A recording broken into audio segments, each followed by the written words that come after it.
Hello friends, welcome to let's crack NTA UGC NET. मैं बरखा आपका बहुत बहुत स्वागत करती हूँ अनअकैडमी के इस शानदार से प्लेटफॉर्म पर। तो आज मैं अपने बारे में आपको पहले बताना चाहूँगी। मैं पॉलिटिकल साइंस टीचर हूँ। मुझे 4 साल का एक्सपीरियंस है यूजीसी नेट पढ़ाने का। मैंने पीएचडी किया है दिल्ली यूनिवर्सिटी से, एमफिल और एमए दिल्ली यूनिवर्सिटी से किया है पॉलिटिकल साइंस में। और मैं रोज 4 बजे आपके लिए पॉलिटिकल साइंस के पेपर लेकर आई थी। पिछले साल के पिछली क्लासेस में जो हमने डिस्कस किया, उसके बाद हमने एक संविधान पे भी अपनी क्लास रखी। ऑब्जेक्टिव क्वेश्चन आंसर उसमें हमने पूछे। तो अभी हमारा नेक्स्ट जो टारगेट होने वाला है, हम थ्योरी यहाँ पे स्टार्ट करने वाले हैं।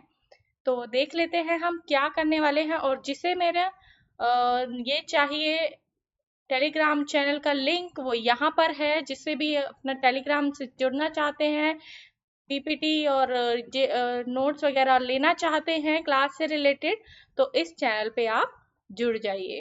तो चलिए, आज हमारा टॉपिक है संविधान सभा का गठन और उसका किस तरह से विकास हुआ। संविधान का किस तरह से विकास हुआ, उससे पहले मैं आपको बता देना चाहूंगी कि हमारे यहाँ पर क्या क्या है। क्यों अपनी तैयारी को अगर आप बेहतर तरीके से करना चाहते हैं तो आपको क्या क्या मिलता है अनअकैडमी प्लस पर। अगर आप ज्वाइन करते हैं अनअकैडमी को तो आपको मिलता है daily live classes. Daily live classes का मतलब है आपको डेली के डेली कोई ना कोई एजुकेटर मिलेगा जिससे आप चैट कर सकते हैं, लाइव क्लासेस ले सकते हैं और डिस्कशन में एंगेज रह सकते हैं, अपना डाउट पूछ सकते हैं और आंसर पोल भी आपको वहां पर देखने मिलता है। तो यहाँ पर आपको डेली लाइव क्लासेस मिलते हैं, 1-to-1 इंटरेक्शन मिलता है, बिल्कुल ऑफलाइन जैसा माहौल यहाँ पर आपको देखने मिलता है। दूसरा मिलता है लाइव टेस्ट और क्विजेस। लाइव टेस्ट और क्विजेस मतलब आप अपनी एबिलिटी को जांच सकते हैं, एनालाइज कर सकते हैं कि कितनी तैयारी आपकी हुई है। डेली लाइव टेस्ट दे सकते हैं, अपनी तैयारी को और बेहतर कर सकते हैं। स्ट्रक्चर्ड कोर्सेज यहाँ पर मिलते हैं, मतलब आपको 1 महीने पहले से पता चल जाता है कि आपके क्या कोर्स शुरू होने वाला है, कितनी देर का वह कोर्स होगा और किस तरह से आपकी गाइडलाइन पूरी बन जाती है। एकदम सिलेबस के अकॉर्डिंग स्ट्रक्चर तरीके से आपको वहां पे सिखाया जाता है। अनलिमिटेड एक्सेस आपको मिलता है, मतलब पेपर 1 और पेपर 2 दोनों का एक्सेस आपको एक ही सब्सक्रिप्शन में मिल जाता है। साथ ही साथ आप कहीं पे भी बैठ के उसको पढ़ सकते हैं, डाउनलोड कर सकते हैं। आपकी कोई लिमिटेशन नहीं होती है। पीडीएफ आपको प्रॉपर मिल जाता है और वीडियोस आपके पास होती है, तो आप अपनी तैयारी और बेहतर ढंग से कर सकते हैं। ये टॉप एजुकेटर है जो हमें अनअकैडमी पर पढ़ा रहे हैं, आपके लिए ये कोर्सेज लेकर आ रहे हैं। तो इनके अलावा और भी बहुत सारे एजुकेटर हैं जो आपके लिए तैयारी बेहतर करने के लिए कोशिश में लगे हुए हैं। ये सारे कोर्सेज आपको अभी वहां पर करवाए जा रहे हैं। कॉमर्स है, general paper on teaching, management, geography, political science, computer science, psychology और लॉ आपका स्टार्ट हो गया है। अगर आप अनअकैडमी का लेना चाहते हैं सब्सक्रिप्शन, तो आपको उसके लिए क्या करना है। सबसे पहले अपने फोन में ऐप स्टोर पर जाकर अनअकैडमी लर्निंग ऐप को इंस्टॉल करना है। उसके बाद आपको अपना गोल सिलेक्ट करना है। यहाँ पे 3 लाइंस बनी हुई आएंगी लेफ्ट साइड में। उन 3 लाइंस में जाके आपको अपना गोल सिलेक्ट करना है, जो है एनटीए यूजीसी नेट।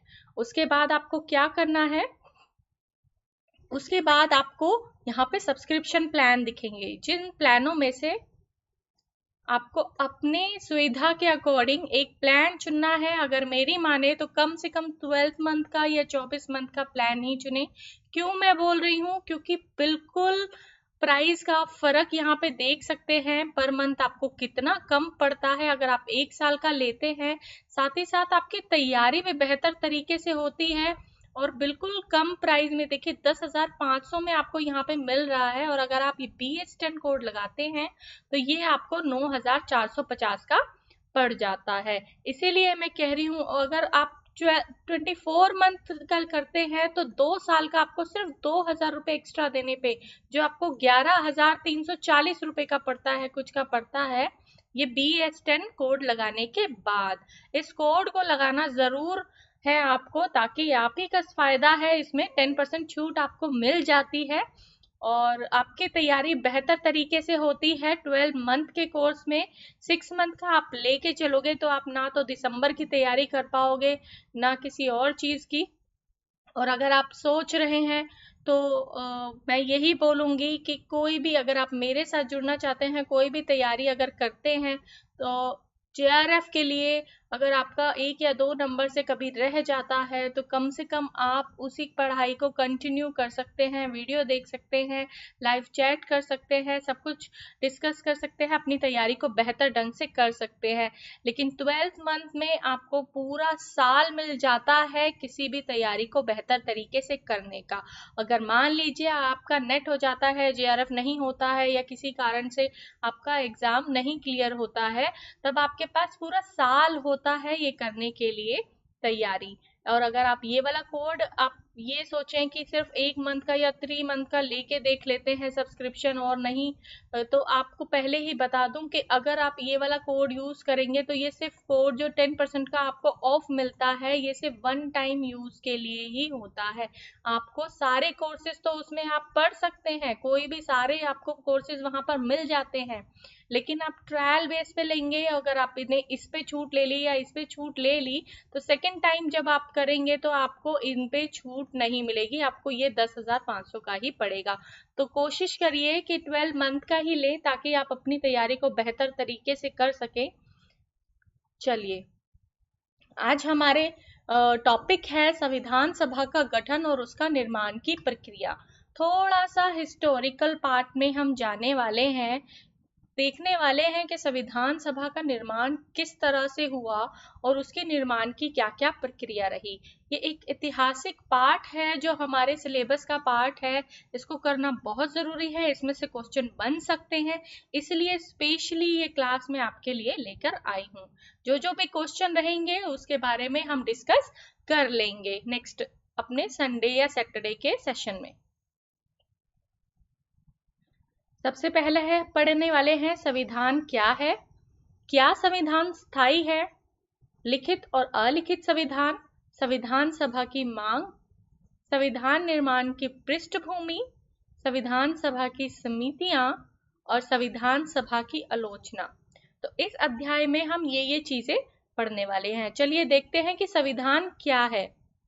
किसी देश का संविधान उस देश की राजनीतिक व्यवस्था का वह बुनियादी ढांचा होता है जिसके अंतर्गत उसकी जनता शासित होती है। समझ रहे हैं यहाँ पर आप क्या कहने की कोशिश की जा रही है?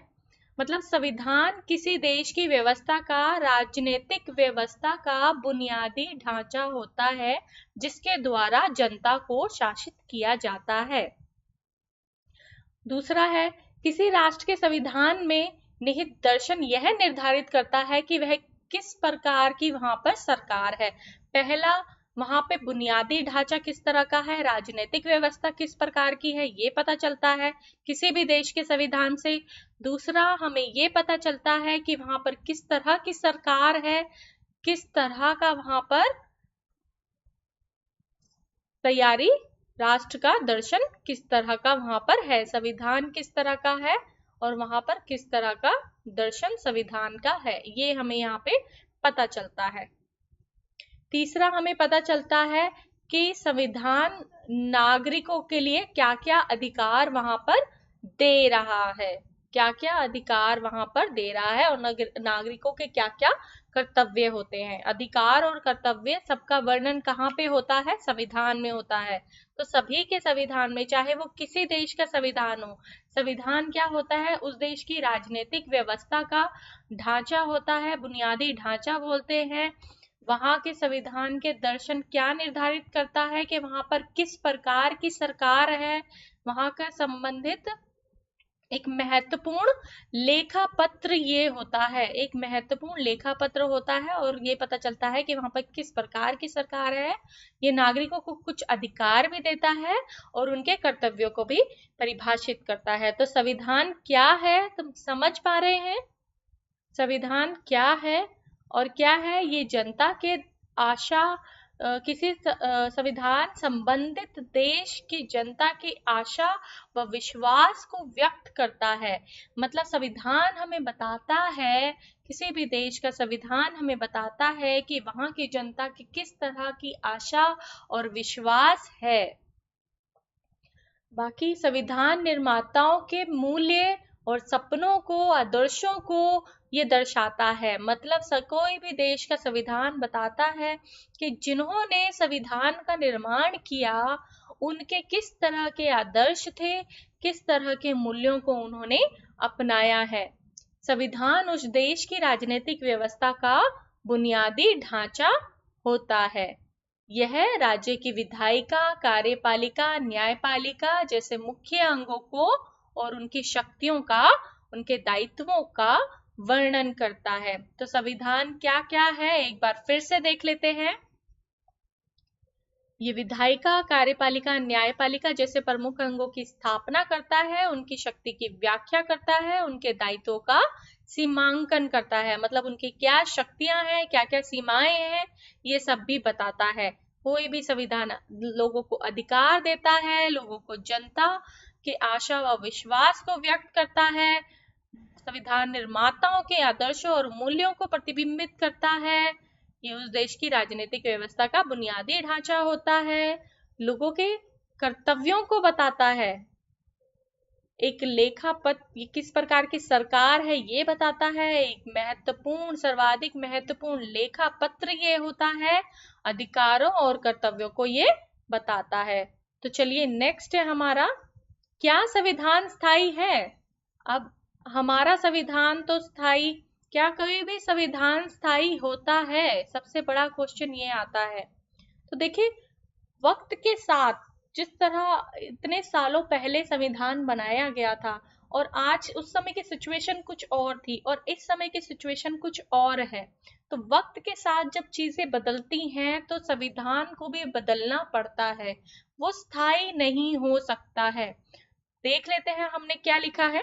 संविधान भविष्य के दार्शनिक और संगठनात्मक रूपरेखा का विस्तार है। मतलब भविष्य में क्या होने वाला है उसका यह विस्तार है। मतलब पहले से ही बता देता है। किसी भी देश में समाज में व्याप्त सामाजिक, आर्थिक और राजनीतिक हालातों की चुनौतियों का सामना करना ही पड़ता है। इसीलिए सभी जीवन संविधान द्वारा बदलाव, परिवर्तन को लागू करने की प्रक्रिया है। इसलिए संविधान स्थायी नहीं है। कोई भी संविधान स्थायी प्रलेख नहीं होता है, उसमें आवश्यकता अनुसार बदलाव किए जाते हैं। यही बात हमने बताई अभी कि वक्त के साथ साथ जो जो चेंजेस आते हैं उसी के अकॉर्डिंग उसमें बदलाव किए जाते हैं। तो इसलिए हमारा संविधान, किसी भी देश का संविधान स्थायी नहीं होता है। तो लिखित, अलिखित हो सकता है, कठोर हो सकता है, लेकिन स्थायी नहीं होता है, परिवर्तित होते रहते हैं। परिवर्तन उसमें होता रहता है, संशोधन उसमें होता रहता है। तो चलिए अब बात आती है लिखित और अलिखित संविधान की। क्या हमारा संविधान लिखित है या अलिखित है? ये तो बहुत ही इजी क्वेश्चन है, शायद सभी को पता होगा कि हमारा संविधान जो है वो एक लिखित संविधान है, भारत का संविधान। तो बात यह है कि किन किन देशों का संविधान लिखित है और इसमें क्या होता है, चलिए देख लेते हैं। लिखित संविधान वाले देशों में संविधान सर्वोच्च होता है। मतलब संविधान से ज्यादा सर्वोच्च कोई नहीं होता है। न्यायपालिका जरूर इसकी व्याख्या करती है, लेकिन संविधान ही सर्वोच्च होगा। लिखित संविधान में संस्थागत व्यवस्था और प्रक्रिया लिखित रूप में होती है। सारी व्यवस्थाओं का लिखित रूप में उसमें वर्णन कर दिया जाता है। किन किन देशों में लिखित संविधान है? भारत, संयुक्त राज्य अमेरिका और फ्रांस में लिखित संविधान है। अलिखित संविधान किन किन देशों में है? ब्रिटेन का संविधान है जो एक अलिखित संविधान है।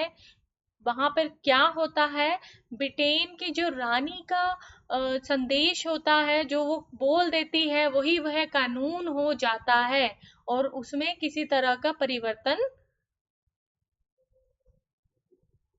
संसद द्वारा पारित कानून के द्वारा ही संभव होता है।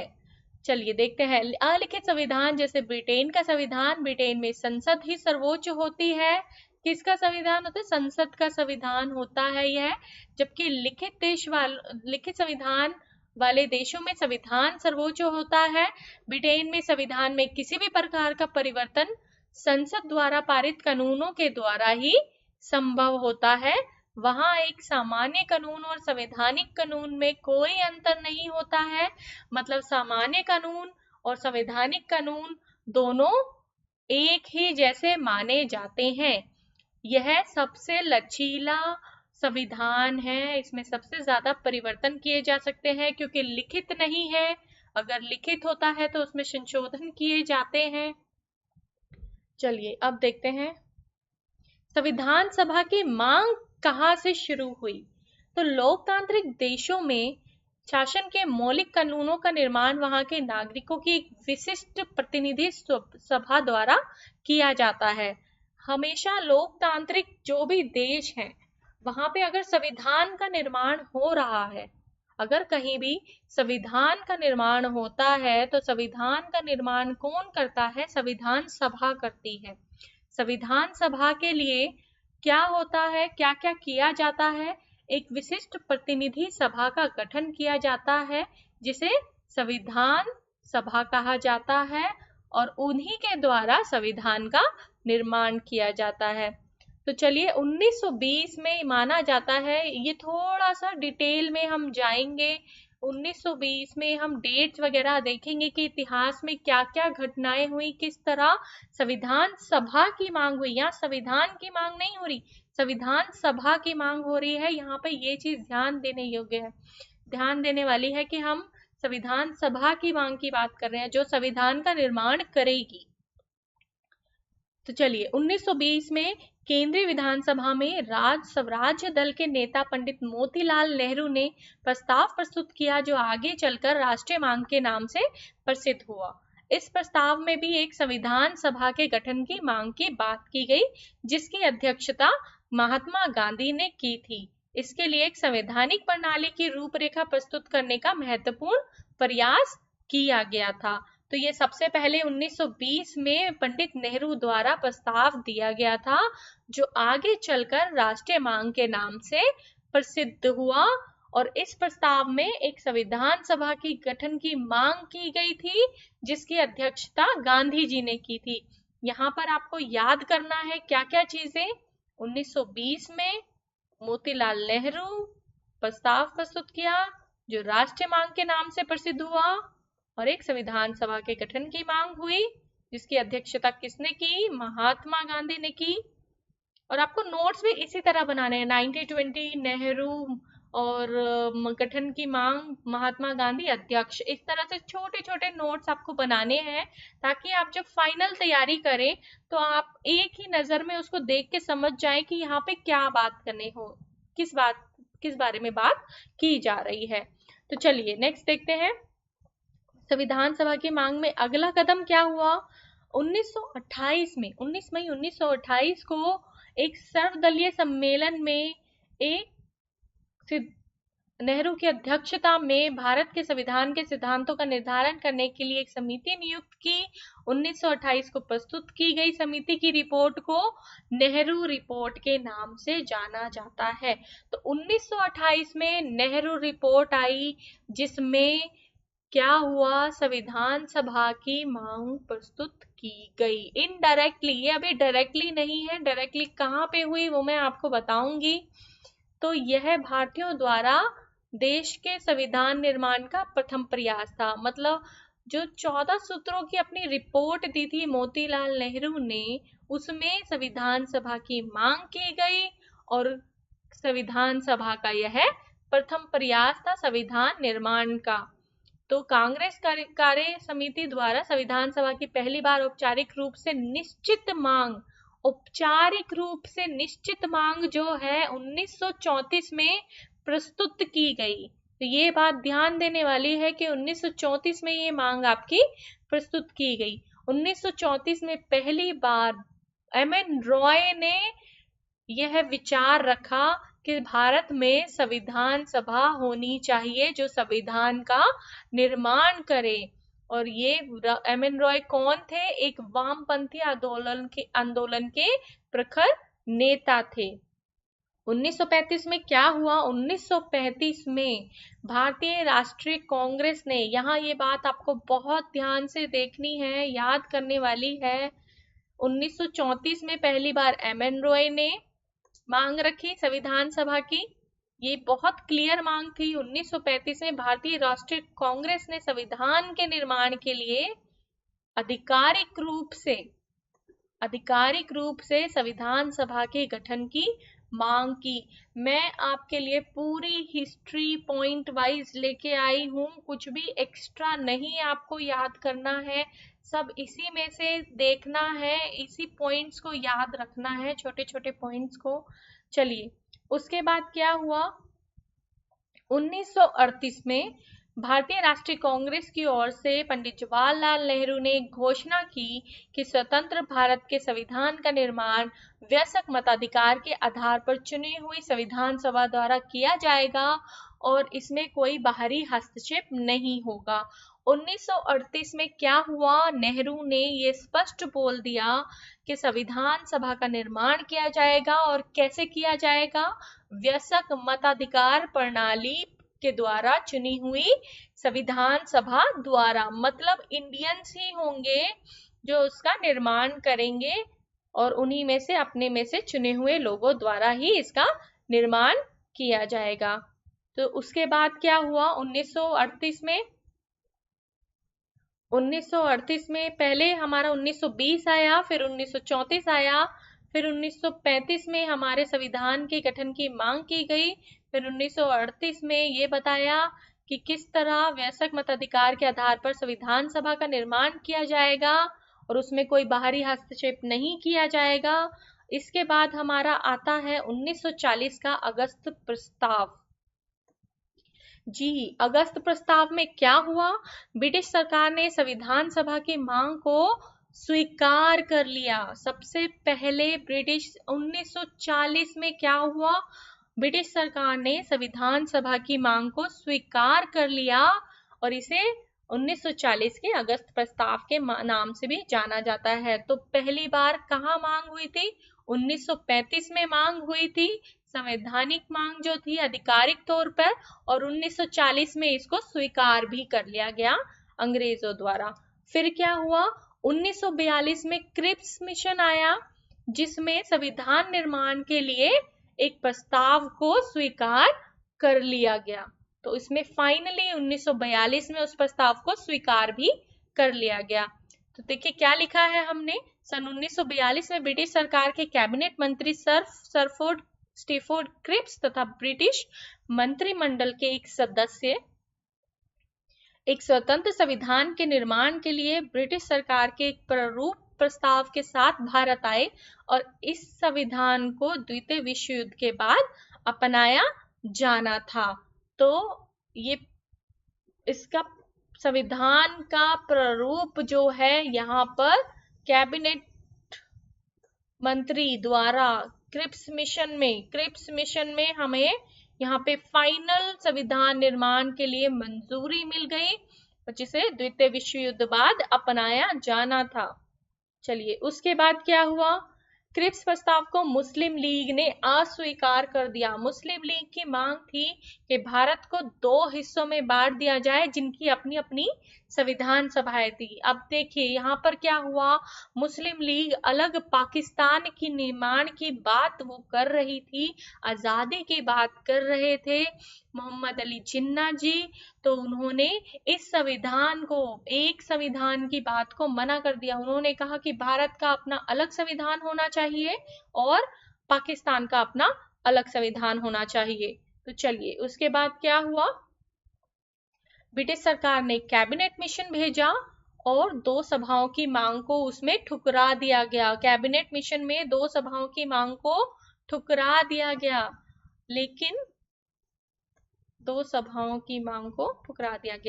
लेकिन उसने संविधान सभा के निर्माण की योजना सामने रखी, जिसने मुस्लिम लीग को काफी हद तक संतुष्ट कर दिया। मतलब दो संविधान सभाएं नहीं होंगी, लेकिन संविधान के निर्माण के लिए एक संविधान सभा का आयोजन किया गया, जिसको बाद में मुस्लिम लीग ने संतुष्ट होकर स्वीकार कर लिया। फिर क्या हुआ, 1942 में क्रिप्स प्रस्तावों के अंतर्गत संविधान सभा की मांग को स्वीकार किया, ये हमने अभी पढ़ लिया था। 1946 में भारत के संविधान के लिए बुनियादी ढांचे का प्रारूप पेश किया गया तथा उसके संगठन की प्रक्रिया को विस्तार पूर्वक बताया गया, जो किस प्रकार थे, जो आपके सामने है इस तरह से। संविधान सभा के कुल सदस्य कितना होना चाहिए, 389 होने चाहिए। उसमें से 296 सीटें ब्रिटिश भारत को दे दी गई और 93 सीटें देसी रियासतों को दी जानी थी, और ब्रिटिश भारत को आवंटित की गई 296 सीटों में से 292 सदस्यों का चयन 11 गवर्नरों के प्रांतों और 4 का मुख्य आयुक्तों के प्रांतों से किया जाना था। तो यहाँ पे आप समझ पा रहे हैं कि कुल सदस्य संख्या कितनी होनी चाहिए थी संविधान सभा की, 389, जिसमें 296 थे ब्रिटिश भारत के और 93 थी देसी रियासतों की।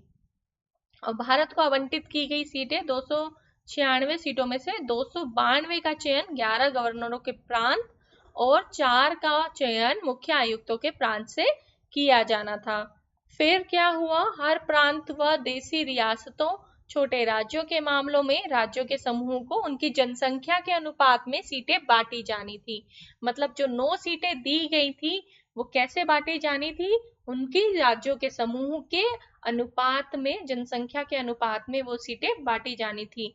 मुख्य तौर पर कहा जाए तो 10 लाख की जनसंख्या पे एक प्रतिनिधि चुनने का विचार था। मतलब जिस राज्य में 10 लाख जनसंख्या होगी उसी राज्य में एक प्रतिनिधि चुना जाएगा। तो इस तरह का विचार वो लेके आए थे संविधान सभा के लिए। उसके बाद क्या हुआ, प्रत्येक ब्रिटिश प्रांत को आवंटित की गई सीटों का निर्धारण 3 प्रमुख समस्याओं के बीच उनकी जनसंख्या के अनुपात में किया जाना था। 3 प्रमुख समुदायों, यहाँ पे प्रिंटिंग मिस्टेक हो गई है, यहाँ पे समुदाय आना चाहिए था। 3 प्रमुख समुदायों के बीच उनकी जनसंख्या के अनुपात में किया जाना था। यह कौन कौन से समुदाय थे, चलिए देख लेते हैं। मुस्लिम, सिख और सामान्य, ये 3 समुदाय ये थे। ये आपको याद रखने हैं कि किस अनुपात में बांटा गया था, मुस्लिम, सिख और सामान्य के अनुपात में इसको बांटा गया था। उसके बाद क्या हुआ, जब ये बांट दिया, सब चीजें हो गई, प्रत्येक समुदाय के प्रतिनिधित्व का चुनाव प्रांतीय असेंबली को उसके समुदाय के सदस्यों द्वारा किया जाना था। और कौन सी प्रणाली अपनाई गई थी, एकल संक्रमणीय मत प्रणाली, समानुपातिक प्रतिनिधित्व तरीके से किया जाना था। इस प्रणाली के बारे में मैं आपको डिटेल में एक क्लास देना चाहूंगी, जिसमें एकल संक्रमणीय मत प्रणाली क्या है और उसे समानुपातिक प्रतिनिधित्व के तरीके से कैसे एक मंत्री का कितना वोट होता है और किस तरीके से ये प्रणाली, किस तरीके से इसमें चुनाव किया जाता है, वो बताने की कोशिश करूंगी। तो चलिए, देसी रियासतों के प्रतिनिधियों का चयन रियासतों के प्रमुखों द्वारा किया जाना था। तो अब क्या हुआ, इससे यह स्पष्ट हो गया कि संविधान सभा आंशिक रूप से चुनी हुई और आंशिक रूप से नामांकित निकाय थी। संविधान सभा क्या थी, आंशिक रूप से चुनी हुई थी, मतलब चुना हुआ था उसको लोगों ने, और आंशिक रूप से नामांकित निकाय थे, कुछ लोगों को नामांकित किया गया था। इसके अलावा सदस्यों का चयन अप्रत्यक्ष रूप से प्रांतीय व्यवस्थापिका के सदस्यों द्वारा किया जाना था, जिसका चुनाव एक सीमित मताधिकार के आधार पर किया गया था। इसके अलावा चयन कैसे किया गया सदस्यों का, अप्रत्यक्ष रूप से प्रांतीय व्यवस्थापिका के सदस्यों द्वारा इनका चुनाव किया गया और इस चुनाव में एक सीमित मताधिकार के आधार पर इसको चुना गया। चलो, इस चुनाव में क्या हुआ था, 1946 में चुनाव हुआ संविधान सभा के लिए, लेकिन उसमें क्या हुआ, इस चुनाव में भारतीय राष्ट्रीय कांग्रेस को 208 मिली और मुस्लिम लीग को कितनी सीटें मिली? 73 सीटें मिली और छोटे समूहों और स्वतंत्र सदस्यों को सिर्फ 15 सीटें मिली। तो यहाँ पे साफ साफ जाहिर था कि भारतीय राष्ट्रीय कांग्रेस को 208 वोट जब मिली है तो कांग्रेस की क्या हुआ, जीत हो गई और मुस्लिम लीग हार गई। यद्यपि संविधान सभा का चुनाव वयस्क मताधिकार द्वारा प्रत्यक्ष रूप से नहीं हुआ था, तथापि इनमें प्रत्येक समुदाय हिंदू, मुस्लिम, सिख, पारसी, आंग्ल भारतीय, भारतीय ईसाई, अनुसूचित जाति जनजातीय के प्रतिनिधियों को जगह मिली। देखिए, उस समय वयस्क मताधिकार के द्वारा प्रत्यक्ष रूप से भारतीय संविधान सभा का चुनाव नहीं किया गया था, क्योंकि जल्दी गठन करना था संविधान का और चुनाव करवाने में बहुत टाइम लग जाता। इसलिए प्रांतों में अपने ही जनसंख्या के अनुपात में और ब्रिटिश जो हमने पहले बताया उसी के अनुपात में यहाँ पर वयस्क मताधिकार के आधार पर ना होकर दूसरे तरीके से यहाँ पर चुनाव कर लिया गया। लेकिन सभी समुदायों को यहाँ पर क्या, प्रतिनिधियों को यहाँ पर जगह मिली। मतलब ऐसा नहीं है कि अगर वयस्क मताधिकार के द्वारा नहीं हुआ है तो कि कई प्रतिनिधियों को ज्यादा मिल जाए या कम मिल जाए, या हिंदुओं को ज्यादा मिले या मुस्लिम को कम मिले, तो सबको बराबरी की सीट वहां पर मिली थी, सबको प्रतिनिधित्व करने का मौका वहां पर दिया गया था। इनमें महिलाएं भी शामिल थी। महात्मा गांधी को छोड़ दें, अपवाद को छोड़ दें, तो संविधान में उस समय भारत की सभी संविधान सभा में भारत की सभी बड़ी हस्तियां शामिल थी। मतलब सिर्फ गांधी थे जो शामिल नहीं थे, बाकी सभी शामिल थे। चलिए, उसमें क्या हुआ, संविधान सभा की 11 सत्र और 165 बैठकें हुई। इन 165 बैठकों में से 114 दिन सभा की बैठकें संविधान के प्रारूप पर विचार करने लगी। तो क्या हुआ, अब कांग्रेस की जीत हुई, उनको मिला संविधान सभा का निर्माण होने के लिए। अब बैठकों का प्रारंभ हुआ और 114 दिन क्या हुआ, संविधान सभा के प्रारूप पर विचार करने में लगे और 26 नवंबर 1939 को संविधान अंतिम रूप से अनेक शब्दों के बाद स्वीकार कर लिया गया। मतलब कई सारी बहसें हुई, कई सारे निर्णय लिए गए, चेंजेस हुए, उसके बाद क्या हुआ, फाइनली 26 नवंबर 1939, ये आप डेट याद रखनी है, संविधान सभा के संविधान को स्वीकार कर लिया गया। और इसमें क्या क्या थे, क्या क्या हमको मिला उस संविधान में, स्वीकृत संविधान में 395 अनुच्छेद। जो हमें याद रखना है कि पुराने संविधान में कितने अनुच्छेद थे, 395 अनुच्छेद थे और 8 अनुसूचियां थी। उल्लेखनीय है कि संविधान के कुछ अनुच्छेद जैसे नागरिकता, निर्वाचन, अंतरिम संसद, अल्पकालिक एवं परिवर्तित उपबंध 26 नवंबर 1949 को ही लागू कर दिए गए, जबकि शेष उपबंध 26 जनवरी 1950 से प्रभावी हुए। तो ये सब चीजें हमारा संविधान 26 नवंबर 1949 से ही लागू कर दिया गया था।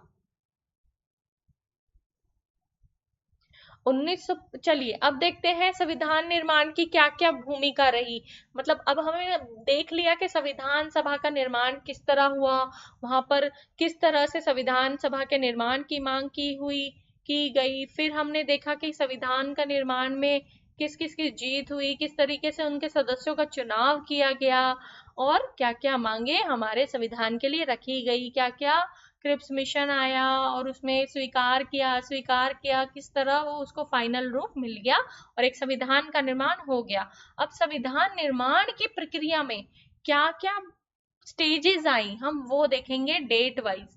एक एक लाइनर है, आपको ये थोड़ा सा रटना ही पड़ेगा क्योंकि इन डेट्स को आपको समझ के नहीं कर सकते हैं चीजें।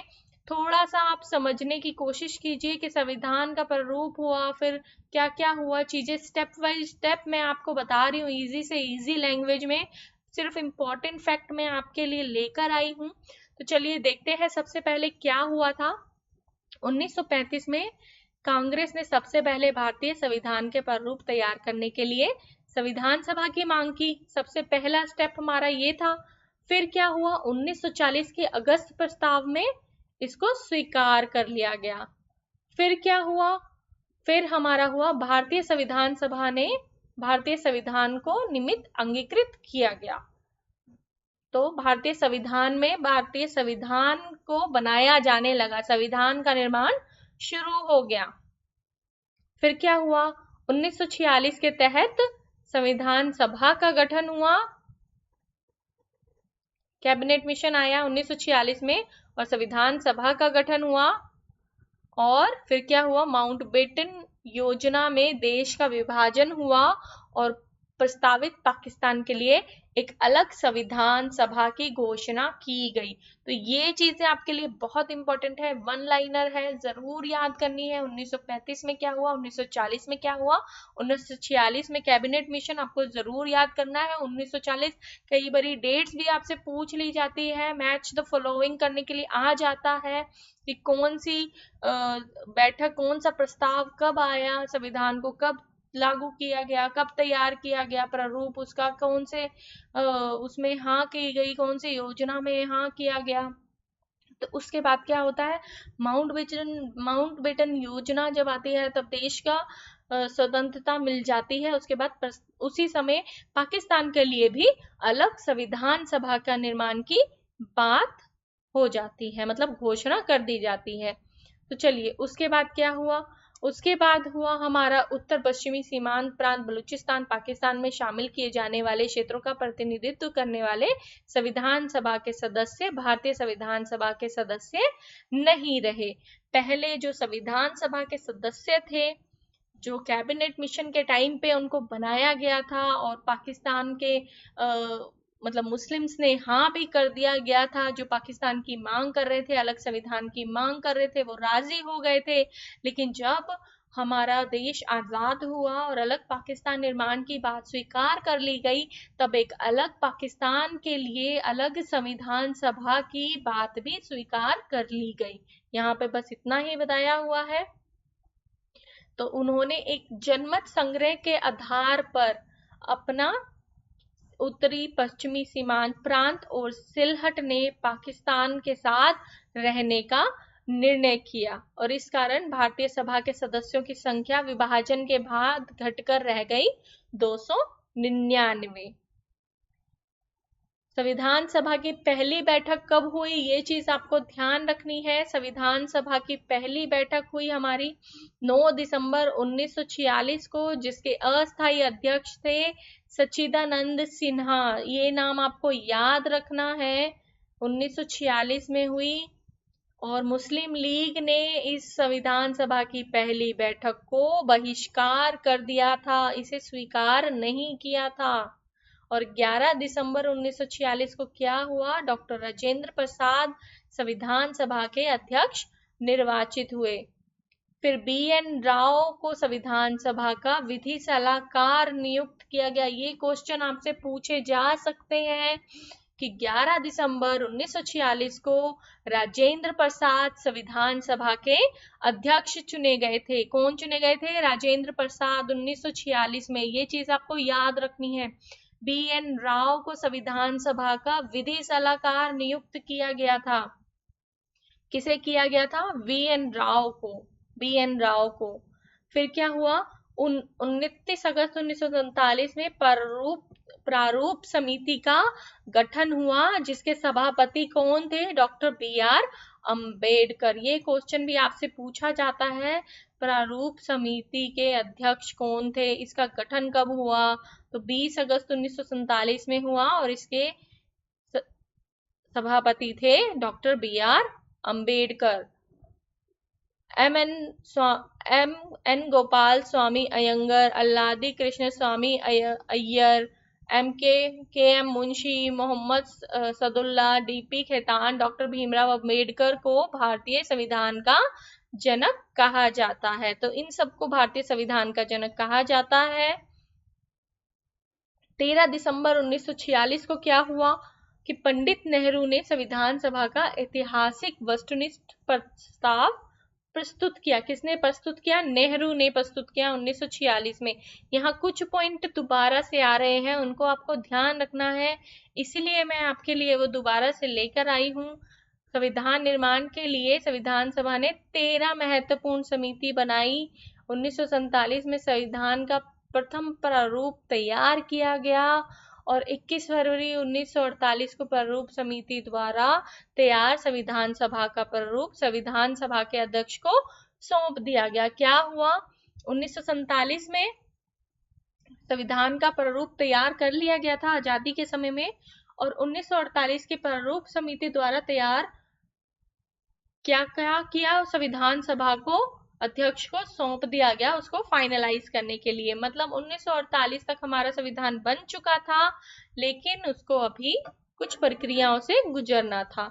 उसके बाद क्या हुआ? 15 नवंबर 1948 से 17 अक्टूबर 1939 के बीच संविधान के प्रारूप की एक उपबंध पर विचार किया गया और 20 नवंबर 1939 को संविधान सभा के माध्यम से भारत की जनता ने भारतीय संविधान को अंगीकृत अधिनियमित किया।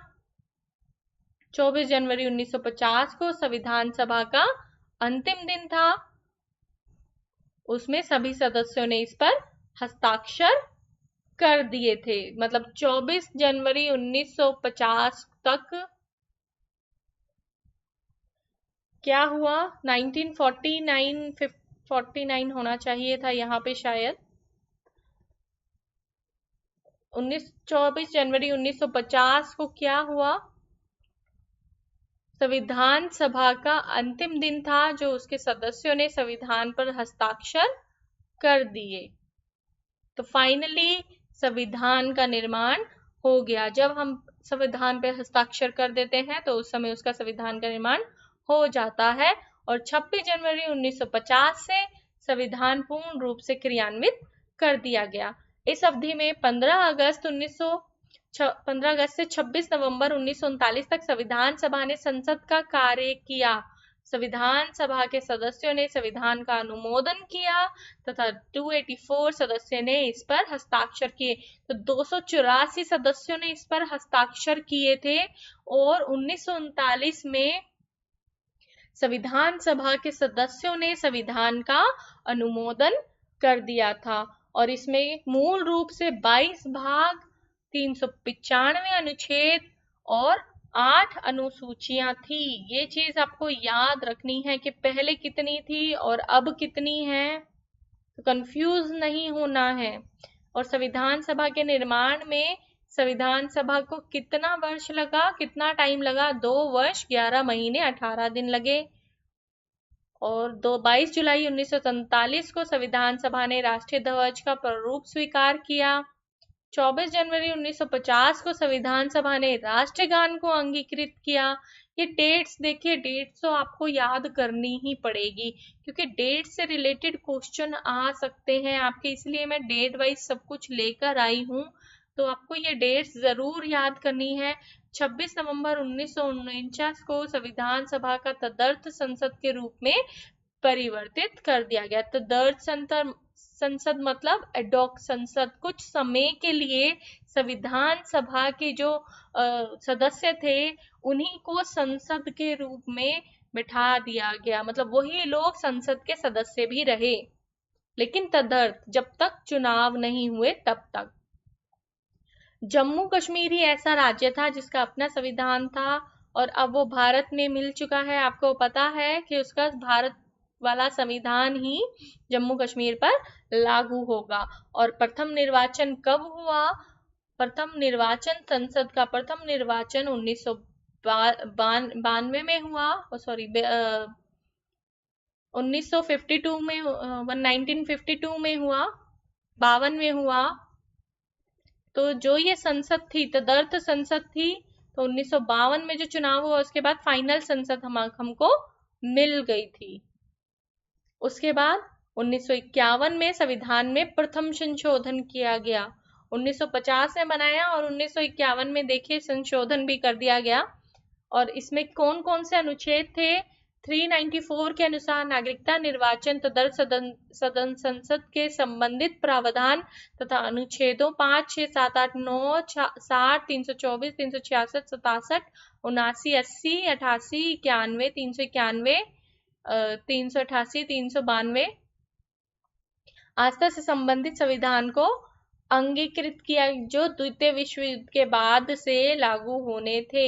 ये वो हैं 395 के अनुसार भारतीय संविधान के लागू किए जाने से 1935 का भारत शासन अधिनियम तथा भारत स्वतंत्रता अधिनियम स्थानापन्न हो गया। 1935 के अधिनियम, देखिए हम जानते हैं कि सबसे ज्यादा जो हमारे अनुच्छेद, जो हमारा संविधान लिया गया है 1935 के हमारे भारतीय शासन अधिनियम से लिया गया है। ये बात सबको पता है। तो यहाँ भी यही बात बताने की कोशिश की गई है कि 1935 के हमारे भारत शासन अधिनियम को हमारा छोटा संविधान कहा जाता है और उसी में से ज्यादातर हमारा संविधान बना है। 26 जनवरी को क्या हुआ? 26 जनवरी को भारतीय संविधान में परिवर्तन किए जाने का दिन इसलिए चुना गया क्योंकि 30 दिसंबर 1929 के मध्य रात्रि में लाहौर में आयोजित कांग्रेस अधिवेशन में पूर्ण स्वराज के प्रस्ताव का अनुकरण करते हुए इसी दिन 26 जनवरी 1930 को भारत के लोगों ने स्वतंत्रता दिवस मनाया था। तो ये दिन क्यों चुना? 26 जनवरी को गणतंत्रता दिवस क्यों मनाया जाता है? ये क्लियर है कि उस दिन क्या हुआ था? 30 दिसंबर 1929 को इसी दिन पूर्ण स्वराज का प्रस्ताव अनुकरण करते हुए स्वतंत्रता दिवस बनाया गया था। 26 जनवरी 1930 को बनाया गया था, इसीलिए यही से यहाँ से 26 तारीख हमने ली है संविधान को सेलिब्रेट करने की, संविधान निर्माण की। अच्छा, अब देखिए उद्देश्य प्रस्ताव क्या है, मैं यहाँ पर आपको इम्पोर्टेंट है इसलिए लेकर आई हूँ। उद्देश्य प्रस्ताव में हमारे संविधान सभा की मांग की गई और उसमें क्या क्या मांग की गई, संविधान में क्या क्या होना चाहिए ये बोला गया। तो 13 दिसंबर 1946 को पंडित नेहरू ने सभा में ऐतिहासिक उद्देश्य प्रस्ताव पेश किया। इसमें संवैधानिक संरक्षण के ढांचे और दर्शन की झलक मिलती है। इसमें क्या कहा गया था ये आपके सामने है। ये संविधान सभा भारत को एक स्वतंत्र संप्रभु गणराज्य घोषित करती है तथा अपने भविष्य के प्रशासन को चलाने के लिए एक संविधान के निर्माण की घोषणा करती है। तो इस उद्देश्य प्रस्ताव में संविधान सभा की ही मांग की गई थी कि भारत में एक स्वतंत्र संप्रभु गणराज्य घोषित हो और भविष्य में प्रशासन के लिए संविधान का निर्माण किया जाए। उद्देश्य प्रस्ताव में ये था और इसमें क्या थे, सभी क्षेत्रों को इसमें शामिल किया जाए जो भारत संघ का हिस्सा हो। फिर था उक्त वर्णित सभी क्षेत्रों उनकी सीमाओं का निर्धारण संविधान सभा द्वारा किया जाएगा। उनमें कितने क्षेत्र आएंगे कितने नहीं आएंगे इसका निर्धारण कौन करेगा? संविधान सभा करेगा। अगर वो चाहेंगे तो अवशिष्ट शक्तियां उसमें नहीं रहेगी और जो सारी शक्तियां होंगी संघ में निहित होंगी केवल, और राज्यों को कुछ शक्तियां प्राप्त होंगी। चलिए नेक्स्ट है हमारा स्वतंत्र भारत की शक्तियां एवं प्राधिकार, इसके अभिन्न अंग तथा सरकार, सभी के स्रोत भारत की जनता होंगे। भारत की जनता, हम भारत के लोग से ही हमारा संविधान शुरू होता है। तो हमारे संविधान की प्रमुख शक्ति कौन है? जनता है। और क्या बात हुई थी इसमें? उद्देश्य प्रस्ताव में भारत के सभी लोगों के लिए न्यायिक, सामाजिक, आर्थिक, राजनीतिक स्वतंत्रता एवं सुरक्षा, अवसर की समानता, विधि के समक्ष समता, विचार एवं अभिव्यक्ति, विश्वास, ब्राह्मण, संगठन बनाने आदि की स्वतंत्रता तथा लोक नैतिकता के स्थापना सुनिश्चित की जाएगी। मतलब संविधान में क्या बातें होने वाली है, क्या हम उसमें लिखने वाले हैं, उद्देश्य प्रस्ताव में यही बात की गई कि अगला है हमारा अल्पसंख्यक पिछड़े वर्गों, जनजातियों, उनके लोग क्षेत्र के लोगों को पर्याप्त सुरक्षा प्रदान की जाएगी, उनकी सुरक्षा का भी ध्यान दिया जाएगा संविधान में।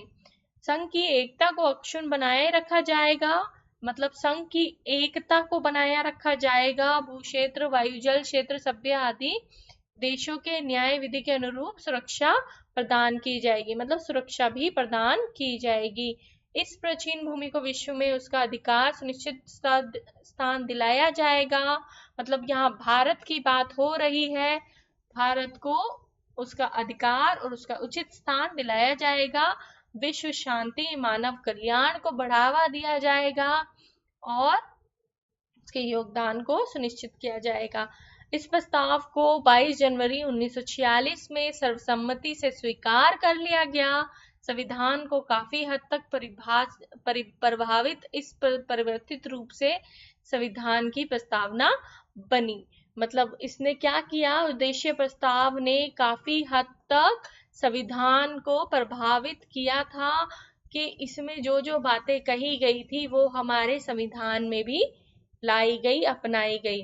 संविधान सभा की क्या क्या समितियां हैं, कौन कौन सी समितियां इंपॉर्टेंट है, मैं आपके सामने लेके आई हूँ। जल्दी से पढ़ेंगे कि क्या क्या समितियां, कौन कौन सी समितियां थी, उनके अध्यक्ष कौन थे। तो 8 बड़ी समितियां थी, बाकी छोटी समितियां भी थी, लेकिन मेन समितियां जिनमें से क्वेश्चन पूछने की संभावना रहती है वो मैं आपके लिए लेकर आई हूँ। तो संघ शक्ति समिति जो जवाहरलाल नेहरू ने बनाई, जवाहरलाल नेहरू जिसके अध्यक्ष थे। संघीय संविधान समिति, इसके भी जवाहरलाल नेहरू ही अध्यक्ष थे। प्रांतीय संविधान समिति के अध्यक्ष थे सरकार पटेल। प्रारूप समिति के BR अम्बेडकर। प्रक्रिया नियम समिति के डॉक्टर राजेंद्र प्रसाद। राज्यों के लिए समिति के जवाहरलाल नेहरू। संचालन समिति के डॉक्टर राजेंद्र प्रसाद। मौलिक अधिकार, अल्पसंख्यकों, जनजाति तथा बहिष्कृत क्षेत्रों के लिए सलाहकार समिति के सरदार पटेल। चलिए, ये तो हुई संविधान के निर्माण की बात कि संविधान सभा का निर्माण हुआ, फिर संविधान का भी निर्माण हुआ। अब है कि जब संविधान का निर्माण हुआ तो लोगों ने इसकी आलोचना भी की। किन बातों पर इसकी आलोचना की जाती है ये देखते हैं।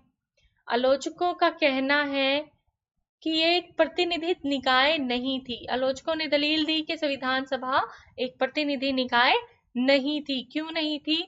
क्योंकि जनता ने इसका चुनाव नहीं किया था। वयस्क मताधिकार के आधार पर इसका चुनाव नहीं किया गया था। वो मैंने अभी आपको पीछे बताया भी था कि क्यों नहीं किया गया था। इतने कम समय में जनता से इतना करवाना, सब चीजें पूरी करवाना मुश्किल था, इसलिए उन्होंने अपने में से ही लोगों को चुन लिया। एक आधार पर चुना गया, किस आधार पर चुना गया वो भी मैंने आपको बताया है।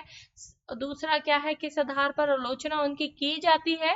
संप्रभुता का अभाव। आलोचना का कहना है कि संविधान सभा एक संप्रभु निकाय नहीं थी, क्योंकि इसका निर्माण ब्रिटिश सरकार के प्रस्तावों के आधार पर हुआ था। मतलब ब्रिटिश सरकार ने जो प्रस्ताव दिए थे उन्हीं के आधार पर इसका निर्माण किया गया, इसलिए इसकी आलोचना की जाती है। और अपनी बैठकों में पहले क्या होता था कि ब्रिटिश से इजाजत लेते थे। तो यहाँ पर वो स्वतंत्र निकाय कैसे हो सकती है अगर आप ब्रिटिश से इजाजत लेते हैं? यहाँ पर आपको अपनी खुद से इंडियंस को करना था। तो और किस बात पे आलोचना की जाती है? कांग्रेस का प्रभुत्व। आलोचकों का आरोप है कि सबको बराबर, देखिए सबको चुनाव में बराबर नहीं मिला था मत। कांग्रेस जीती थी तो कांग्रेस का प्रभुत्व होना लाजमी था। तो आलोचक बोलते हैं कि संविधान सभा में कांग्रेसियों का प्रभुत्व था क्योंकि वो जीती थी और उन्हीं के विचारों को उसमें ज्यादातर शामिल किया गया। तो ग्रैनविल ऑस्टिन इसकी आलोचना करते हुए कहते हैं कि संविधान सभा एक दलीय देश का एक दल के निकाय है। सभा ही कांग्रेस है और कांग्रेस ही भारत है। मतलब भारत सभा जो थी वो कांग्रेस थी, पूरी की पूरी कांग्रेस ने निर्माण किया था और कांग्रेस के द्वारा ही भारत का निर्माण हुआ। ये बात ग्रैनविल ऑस्टिन ने कही थी। और क्या बोलते हैं कि वकीलों और राजनीतिज्ञों का प्रभुत्व रहता है। संविधान सभा की आलोचना इसीलिए की जाती है कि इसमें वकीलों और नेताओं का बोलबाला था, वहां पे समाज के अन्य वर्गों को पर्याप्त प्रतिनिधि नहीं मिला। जबकि यहाँ पर मैं आपको पहले बता चुकी हूँ कि वहां पर हमने जब पढ़ा था तो हमने ये भी पढ़ा था कि उनके जनसंख्या के अनुपात में सबको बराबर प्रतिनिधित्व देने का प्रयत्न यहाँ पर संविधान सभा में किया गया और सबको उनकी जनसंख्या के अनुपात में प्रतिनिधित्व दिया भी गया था। लेकिन कुछ लोग बोलते हैं क्योंकि संविधान की भाषा जटिल है तो वकीलों और नेताओं को मौका मिल गया कि उसको अपने तरीके से चेंज करने का, तो यहाँ पे इस बात पे इसकी आलोचना भी की जाती है। हिंदुओं का प्रभुत्व, मतलब मुस्लिम कम थे तो हिंदू ज्यादा थे, तो इसलिए बोलते हैं कि एक समुदाय का प्रतिनिधित्व किया। भारत ने केवल एक हिंदू समुदाय का प्रतिनिधित्व किया, बाकी समुदाय का नहीं किया। अब जो सीधी सी बात है, जो जीतेगी कांग्रेस अगर जीती है, अगर उसमें हिंदू ज्यादा हैं तो वो हिंदुओं का प्रभुत्व कहना गलत होगा। तो ये आलोचना फिर भी की जाती है कि हिंदुओं का ही था, उसमें सभी को प्रतिनिधित्व दिया गया था। तो चलिए इसी के साथ हमारी क्लास खत्म होती है। नेक्स्ट हमारा टॉपिक रहेगा संविधान सभा का विकास। किस तरह संविधान सभा का विकास हमने आज पढ़ा, उसकी आलोचना पढ़ी, संविधान सभा का गठन किस प्रकार हुआ ये सब पढ़ा। तो ये सब चीजें आपके हिस्टोरिकल पार्ट था। अब थोड़ा सा हम और आगे बढ़ेंगे, संविधान निर्माण की प्रक्रिया किस प्रकार रही, जो हमारे सारे एक्ट्स हैं उनको हम अगली क्लास में करेंगे। तो अगर आपको ये क्लास अच्छी लगे तो आप इसको शेयर करें, लाइक करें, सब्सक्राइब करें। और अगर आपका मेरी क्लास अच्छी लगी है, मेरे साथ जुड़ना चाहते हैं, प्लस का कोर्स ज्वाइन कीजिए ताकि आपकी तैयारी और बेहतर ढंग से हो सके। उसके लिए आपको BS10 कोड यूज करना है तो आपको 10% ऑफ मिलेगा। BS10 से आपको जो 12 मंथ का 10,500 का कोर्स है आपको 9,450 का पड़ जाएगा। सीधे सीधे आपको 10% छूट मिलेगी। देखिए बाकी कोर्सेज बहुत महंगे पड़ेंगे आपको महीने के, लेकिन यही है दो कोर्सेज जो आपको 875 या 525 महीने में मिल जाता है। इससे सस्ता आपको कहीं नहीं मिलने वाला है। लॉकडाउन का सही तरीके से इस्तेमाल करें, अपनी तैयारी को बेहतर करें, इससे अच्छा मौका आपको कहीं नहीं मिल सकता तैयारी करने का। तो चलिए, अगर आपको मेरी क्लास पसंद आई है तो इसको लाइक करें, शेयर करें, सब्सक्राइब करें और टेलीग्राम और बेल आइकन से जुड़े और टेलीग्राम पे जरूर आप जुड़ जाएं ताकि मैं आपको सारी PDF प्रोवाइड करा सकूं और आपका फायदा हो। और हमारा टेलीग्राम चैनल का नाम है let's crack it UGC NTA UGC net या फिर NTA नेट बरखा नाम से भी मैंने आपके लिए एक चैनल बनाया है ताकि मुझे पता चल सके कि मेरे स्टूडेंट कितने हैं जो मुझे फॉलो कर रहे हैं। तो NTA नेट बरखा से मैं वहां पर आपको पूरा कोर्स, जितनी भी क्लासेस होगी सब प्रोवाइड करा दी जाएगी आपको। तो चलिए इसी के साथ आज की क्लास समाप्त होती है। Thank you. कल हम करेंगे संविधान का निर्माण। बाय।